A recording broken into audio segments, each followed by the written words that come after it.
हमारी सबकी ये प्रोग्रामिंग करी गई है बचपन से ही, कंपटीशन की और कंपैरिजन की। स्कूल में कंपटीशन, घर में कंपटीशन, भाई बहन का आपस में कंपटीशन। वो बहुत अच्छा है पढ़ाई में, तू बिल्कुल बेकार है। वो कितना अच्छा खेलता है, तू क्यों नहीं खेल पाता। वो कितना अच्छा दिखता है, तू इतनी अच्छी क्यों नहीं दिखती। कंपटीशन एंड कंपैरिजंस, इससे हुआ क्या, हमारे माइंड की प्रोग्रामिंग हो गई। हम चाह करके भी इस दुनिया को बिना किसी कंपटीशन के, बिना अपने आप को किसी और से कंपेयर किए देख ही नहीं सकते। या तो हम किसी को अपने से कंपेयर करेंगे, उसको अपने से ऊपर बिठा देंगे, या उसको अपने से नीचे गिरा देंगे। इस प्रोग्रामिंग को अगर तोड़ना है तो एक सवाल को बीच में लगाना ही होगा, उसके बिना ये प्रोग्रामिंग नहीं टूट सकती। आप ऑटो पायलट पे चलते ही चले जाओगे, फंसते ही चले जाओगे, आपको समझ ही नहीं आएगा कि मेरी प्रॉब्लम्स की जड़ क्या है। आपके पास में एक छोटी गाड़ी है, आपने देखा कि आपका जो पड़ोसी है उसके पास में भी छोटी गाड़ी थी, अब वो एक बड़ी गाड़ी ले आया। आपके पास में सेंट्रो है, वो होंडा सिटी ले आया। आपका बहुत खास दोस्त है, वो भी इंजीनियर है, आप भी इंजीनियर हो, दोनों एक तरह का काम करते हैं। अब जब भी आप उसकी गाड़ी को देखोगे तो क्या होगा, कंपैरिजन आएगा कि उसके पास में ये है, मेरे पास में ये नहीं है। तो आपके अंदर एक डिजायर उठेगा उस लेवल पे, बल्कि डिजायर नहीं, सबसे पहले एक विश उठेगी कि काश मेरे पास भी एक ऐसी बड़ी गाड़ी हो। अब ये विश धीरे धीरे जैसे जैसे आप उसकी गाड़ी को देखते चले जाओगे, उसके बारे में सोचते चले जाओगे, ये डिजायर बन जाएगी। अब देखो ये डिजायर किस तरीके से फंसाएगा आपको, कि आपने उसके वो गाड़ी देखी और आपके अंदर डिजायर उठा कि मुझे ये गाड़ी चाहिए, बड़ी गाड़ी चाहिए, और आपका दिमाग चलना शुरू हो गया, माइंड में इमेजिनेशंस आनी शुरू हो गई कि मुझे ये चाहिए चाहिए चाहिए चाहिए चाहिए। आपने रास्ते निकालने शुरू कर दिए, इन डिजायर्स के अकॉर्डिंग माइंड ऑटोमेटिकली रास्ता निकालता है कि अब ये कैसे मिल सकती है, जल्दी से जल्दी ये कैसे मिल सकती है। उस वक्त हमको और कुछ दिखाई नहीं दे रहा होता, कुछ और चीजें समझ नहीं आ रही होती। और हुआ क्या कि आप गए और कुछ महीने बाद जा करके एक गाड़ी खरीद करके ले आए, फाइनेंस करा ली। आपकी इतनी कैपेसिटी नहीं है उस गाड़ी को अफोर्ड करने की, लेकिन डिजायर बहुत स्ट्रांग था, तो उसने वो करवा दिया काम आपसे। अब जैसे ही आपने फाइनेंस कराई, आपकी जो सेविंग्स थी वो भी उसमें लग गई, प्लस मंथली इंस्टॉलमेंट्स बन गई।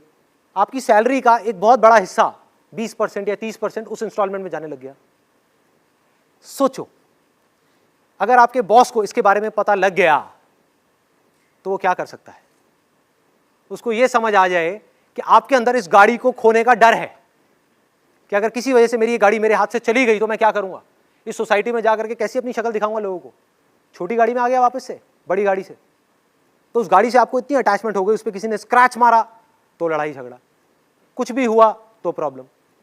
हम चिपकते ही चले जा रहे हैं उस गाड़ी से, और उस चिपकने की वजह से क्या हुआ, उस डिजायर की वजह से क्या हुआ, अब आप पूरे के पूरे ट्रैप में फंसते चले जाओगे।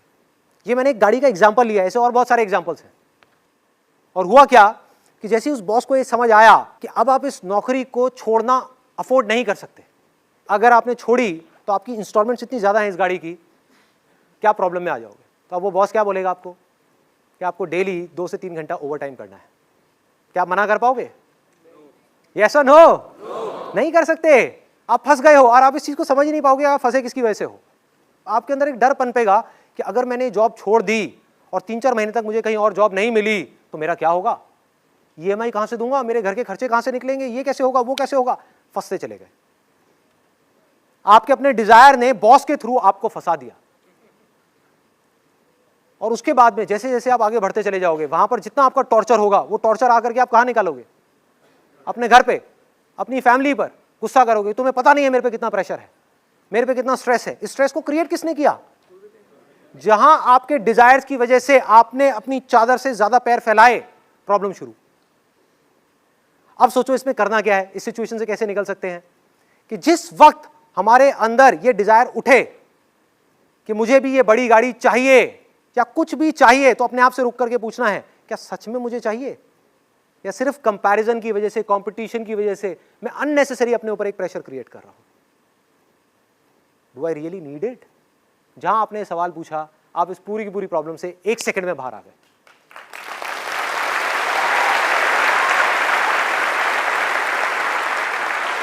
आपकी इंटेलिजेंस बीच में आ गई, वो आपको बचा सकती है। डिजायर को उठने से पहले ही आपने खत्म कर दिया। आपने कहा मुझे गाड़ी नहीं चाहिए, मुझे आजादी चाहिए, आई नीड फ्रीडम। कि अगर मुझे उस जॉब में मजा नहीं आ रहा और मुझे लात मारनी पड़े उस जॉब को, तो मैं 1 सेकंड भी ना लगाऊं, लात मार दूं। मुझे एक स्ट्रेस फ्री लाइफ चाहिए, मुझे एक टेंशन फ्री लाइफ चाहिए, इन सब में कोई ट्रैप नहीं है। जहां हम चीजों से जा करके जुड़ गए वहां पे ट्रैप ही ट्रैप है, सारी की सारी प्रॉब्लम्स है। करना क्या है उस सिचुएशन में? उस गाड़ी को छोड़ना है। क्या प्रॉब्लम है? गलती कर दी, गाड़ी ले ली बड़ी, बेच दो, छोटी गाड़ी ले लो, सारी प्रॉब्लम सॉल्व। लेकिन हमारा दिमाग कभी इस डायरेक्शन में जाएगा ही नहीं।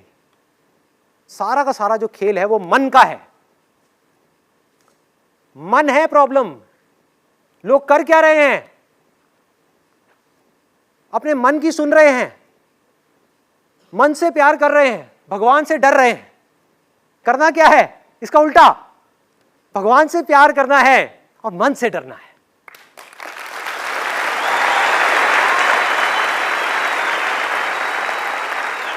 ये मन है जो हमको फंसा रहा है। ध्यान से पकड़ो। बीमार हो गए, ये मत सोचो कि बीमार हो गए और जाकर के भगवान के सामने बैठना है। ये सोचो कि मैं बीमार क्यों हुआ। क्योंकि जब मैं किसी शादी में गया या जब जाता था कहीं पर भी, तो इतना सारा खाना देख करके मुझसे रहा नहीं जाता था, मेरा मन करता था कि मैं सब कुछ खा लूं। तो हमने क्या किया? अपने पेट की भूख को मिटाने की बजाय अपने मन की भूख को मिटाने की कोशिश करी, जिसकी भूख कभी मिट ही नहीं सकती।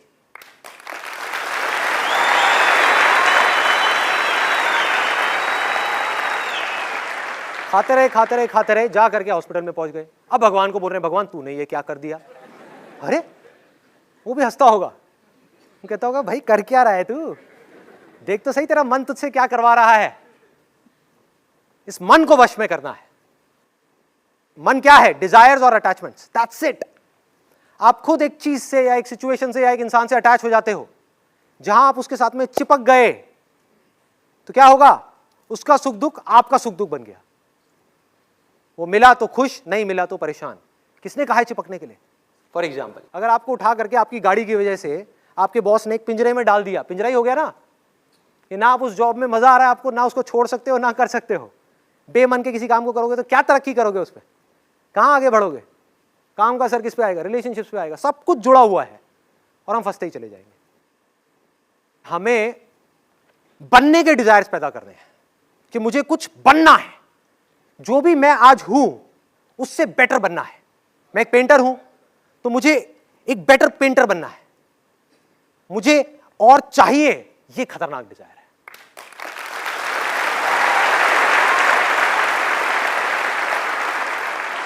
मेरा सिंपल सा मोटिव ये है कि आप एटलीस्ट कुछ क्वेश्चंस पूछो।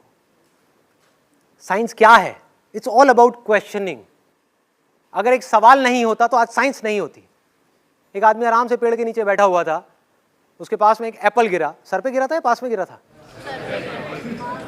सर पे गिरा था। जहां भी गिरा था, सर पे गिरा, पास में गिरा, एप्पल गिरा।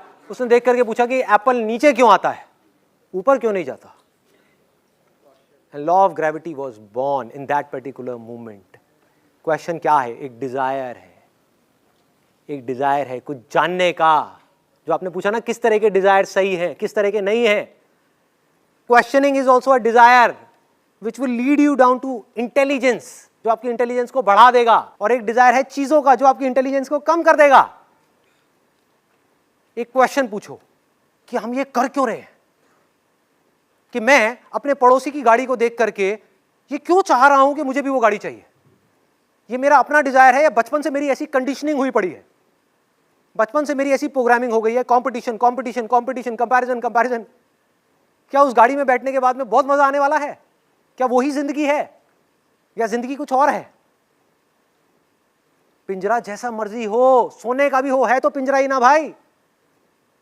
किसी भी चीज का डिजायर एक सोने के पिंजरे के जैसा है जो हमको कैद कर देता है।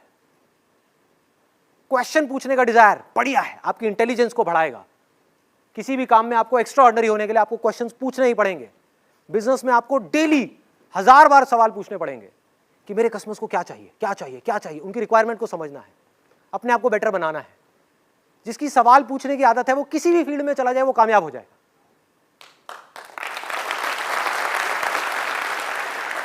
उसको कोई रोक नहीं सकता। सपोजिंगली 2 इंजीनियर्स हैं आईआईटी के अंदर, एक है जो सिर्फ रट्टा मार रहा है, एक है जो इस फंडे को समझ रहा है। जिसको फंडा समझ आ गया वो किसी भी प्रॉब्लम को सॉल्व कर सकता है, लेकिन जिसने रट्टा मारा वो सिर्फ एक ही प्रॉब्लम को सॉल्व कर सकता है। जिसने रट्टा मारा उसका दिमाग ऐसे है, घोड़े की तरह। जिसने बेसिक्स को समझ लिया वो कुछ भी कर सकता है। अब बेसिक्स को वही समझ सकता है जो क्वेश्चंस पूछ सकता है, सही तरह के क्वेश्चंस, सही जगह पर पूछते चले जाना है, पूछते चले जाना है, पूछते चले जाना है, उससे माइंड शार्प होता चला जाएगा।